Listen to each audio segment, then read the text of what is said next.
Polis berjaya melumpuhkan sindiket dadah antarabangsa yang didalangi warga Asia Timur dengan merampas dadah seberat 6.2 tan dianggarkan bernilai 1.04 bilion ringgit menerusi serbuan Op Gaharu 2.0 di sekitar Lembah Kelang pada 21 Disember lepas. Pengarah Jabatan Siasatan Jenayah Narkotik JSJN Bukit Aman, Datuk Husin Omar Han berkata, serbuan dijalankan oleh Jabatan Siasatan Jenayah Narkotik JSJN Bukit Aman susulan penahanan 6 individu termasuk 3 wanita menerusi Op Gaharu 1.0 pada 16 Disember lepas.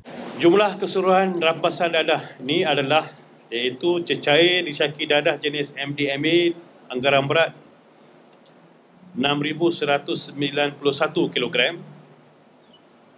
serbuk disyaki dadah jenis kokain anggaran berat 20.3 kg,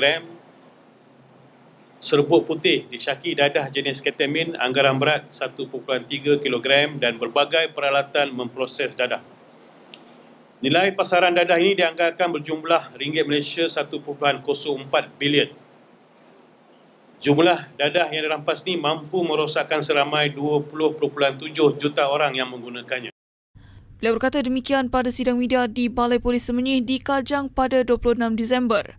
Husin berkata siasatan mendapati sindiket berkenaan membawa masuk ahli kimia dan bahan prekursor dari luar negara serta menggunakan koordinator dan ahli sindiket warga tempatan bagi memproses dadah. Beliau menyifatkan ia sebagai sindiket terbesar yang pernah ditumpaskan. Menurutnya, sindiket itu mengendalikan 14 kilang dan 10 rumah kediaman yang diubah suai menjadi makmal pemprosesan dan stor penyimpanan dadah dengan setiap premis disewa pada harga antara RM6,000 hingga RM10,000 sebulan. Seramai 14 orang ditahan dan kes terbabit diserahkan kepada Jabatan Siasatan Jenayah Komersial JSJK untuk siasatan lanjut.